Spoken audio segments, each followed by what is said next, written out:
একটা মিনিট দাঁড়ান। এই ভিডিওটা যেহেতু আপনার কাছে এসেছে তার মানে আপনি নিশ্চিত কোনো না কোনো কিছু হারানোর ভয় করছেন। এই ভিডিওটা সম্পূর্ণ দেখার মাধ্যমে আপনার সেই সমস্যাটাই সমাধান হতে পারে। আমরা এই ভিডিওতে কথা বলবো, আমরা সচরাচর যে ধরনের লোকেশন ট্র্যাকিং ডিভাইস বা জিপিএস ডিভাইস ব্যবহার করি এবং সেই ডিভাইস এবং এই ডিভাইসের একটা কম্পারিজন ভিডিও এবং আমরা একই সাথে এখানে বলার চেষ্টা করব কেন একজন বাইকার বা একজন কার ওনারের একটা স্মার্ট ট্র্যাকিং ডিভাইস থাকা সত্ত্বেও এরকম একটা ওয়্যারলেস ট্যাগ রাখা বুদ্ধিমানের কাজ।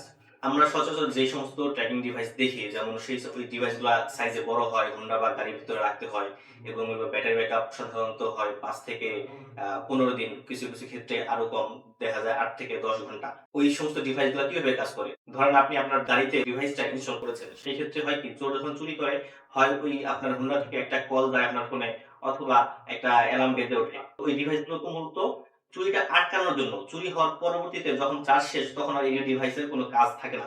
আর কোনো ওয়ে থাকে না আপনার এটা ট্র্যাকিং করার। ধরেন আপনার ৭ থেকে ৮ ঘন্টা ব্যাকআপ দেয়। সেক্ষেত্রে যদি এই সময়ের মধ্যে আপনি ট্র্যাক করতে না পারেন আপনার হোন্ডাটা বা বাইকটা বা আপনার গাড়িটা, সেক্ষেত্রে তারপরে কিন্তু আপনার কোনো সুযোগ নাই। আপনার ফোনে কল আসার কোনো সিস্টেম নাই। আপনার লোকেশন দেখার কোনো সিস্টেম নাই।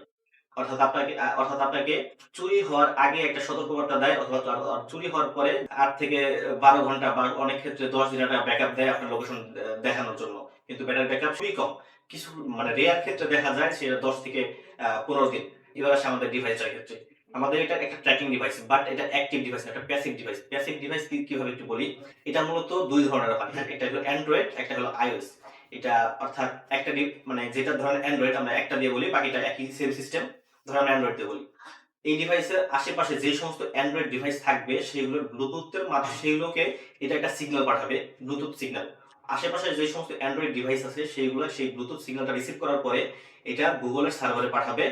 গুগল নিজের সার্ভারে এটার তথ্যটা সেভ করবে। এবং আমরা যখন আমাদের ফাইন্ড মাই হাব অথবা ফাইন্ড মাই ডিভাইস অ্যাপ দিয়ে ঢুকবো তখন ওই তথ্যটাই আমাদের ডিভাইসে শো করবে এবং এভাবেই আমরা এটার মাধ্যমে লোকেশন ট্র্যাক করতে পারি।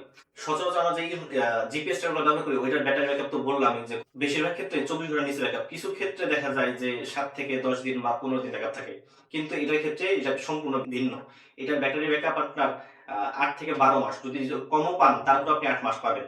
সচরাচর ৮ থেকে ১২ মাসের মধ্যে থাকে। এবার একটুখানি পার্থক্য বলি। ধরেন আপনার ডিভাইসটা, আপনার বাইকটা চুরি হয়ে গেছে। চুরি হয়ে যাওয়ার পরে আপনি ১ম এ অ্যালার্ম আসলো, ফোন আপনার হোন্ডার যে সাইরেন সেটাও বাজলো। কিন্তু আপনি কোনোভাবে আপনি ধরতে পারলেন না। আপনার হোন্ডাটা আপনার থেকে প্রায় ১০০ কিলোমিটার দূরে চলে গেছে। আপনি ধরেন ১২ ঘন্টা বা ২-৪ দিনের মধ্যে আপনি হোন্ডাটা ধরতে পারেন নাই। আপনার এরপরে ব্যাকআপ শেষ।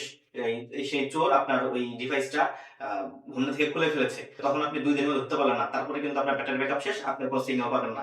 কিন্তু এইটা থাকবে আপনার হিডেন। আপনার হোন্ডার হতে পারে আপনার সিটের নিচে অথবা হতে পারে ট্যাঙ্কির ভিতরে কোন একটা হিডেন জায়গায় আপনি রেখে দিলেন। সেইখান থেকে এইটা চোর কোন জানবে না যে আপনার হোন্ডার ভিতরে এটা আছে। কিন্তু এই ৭ দিন, ১০ দিন, ১ মাস, ২ মাস, ১ বছর পরেও কিন্তু এটা আপনাকে সিগন্যাল পাঠাবে যে আমি এই হোন্ডা লোকেশনটা এখানে। অর্থাৎ চুরি হয়ে যাওয়ার পরেও এটা আপনাকে ফাইন্ড করতে হেল্প করবে।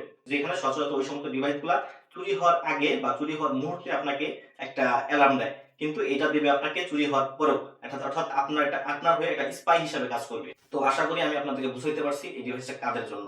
আচ্ছা, এই ক্ষেত্রে তো বাইকারদের জন্য আছে। অর্থাৎ যাদের স্মার্ট ডিভাইস আগে থেকেই, স্মার্ট ট্র্যাকিং ডিভাইস আগে থেকে লাগানো আছে তাদের জন্য তো আছেই। এছাড়াও একই সাথে ধরেন আপনার বাইক নাই, আপনার গাড়ি নাই। সেক্ষেত্রে কি এই ডিভাইসটা আপনার কোনো কাজে আসবে না? অবশ্যই আপনার কাজে আসবে। আপনারা অনেক ক্ষেত্রে দেখেন যে এয়ারপোর্টে একজন প্রবাসী আসছে, তার ব্যাগ হারায় গেছে। সেই ব্যাগের ভিতরে যদি এই ডিভাইসটা থাকে সে কিন্তু এ এ আপনার তার ব্যাগটা ট্র্যাক করতে পারত। অথবা ধরেন আপনার বাচ্চা স্কুলে গেছে, আপনি অফিসে গেছেন, আপনার বাচ্চা আসলেই স্কুলে গেছে নাকি স্কুল ফাঁকি দিয়ে অন্য কোথাও চলে গেছে, আপনি সেটা জানেন না। এই ডিভাইসটা যদি আপনার বাচ্চার ব্যাগে দিতেন তাহলে আপনি জানতে পারতেন যে আপনার বাচ্চাটা আসলেই স্কুলে আছে কিনা। এই সমস্ত অনেক বিষয় আছে। আপনার পোষা প্রাণীর গলা দিতে পারেন যেটা বাহিরে যায়। এমন অনেক বিষয় আছে। এই সমস্ত তারা কোন কিছু হারানো নিয়ে ভয় করেন তাদের জন্য। তো আরো একটা বিষয় সেটা হলো ধরেন আ তো প্রবাসীর কথা বললাম। এছাড়াও হতে পারে কি? ধরেন আপনি ঈদের ছুটিতে বাড়িতে যাবেন। আপনার সাথে তো অবশ্যই তখন ব্যাগ থাকবে। আপনার ব্যাগের ভিতরে যদি এই ডিভাইসটা রেখে দেন, আপনি লঞ্চ ঘাটে কত জায়গায় তো ওঠা-নামা করতে হয়। সেক্ষেত্রে আপনার সাথে যদি ৩-৪ টা ব্যাগ থাকে, কোন ব্যাগ যদি আপনি ভুলে যান, সেই ক্ষেত্রে কিন্তু আপনি অনেক বিড়ম্বনার শিকার হবেন। কিন্তু যদি ওই ব্যাগের ভিতরে আপনি এই ডিভাইসটা রেখে দেন, সেক্ষেত্রে কিন্তু আপনার ওই বিড়ম্বনা শিকার হওয়ার চান্সটা কিন্তু অনেকটাই কমে যায়। তো আমি আশা করি বুঝাইতে পারছি আমি আপনাদেরকে যে আমি এই ডিভাইসটা কিভাবে কাজ করে এবং এটা কাদের জন্য। তো ভালো থাকবেন। যদি ডিভাইসটা চান, নিতে চান তাহলে আমাদেরকে মেসেজ করতে পারেন। ধন্যবাদ।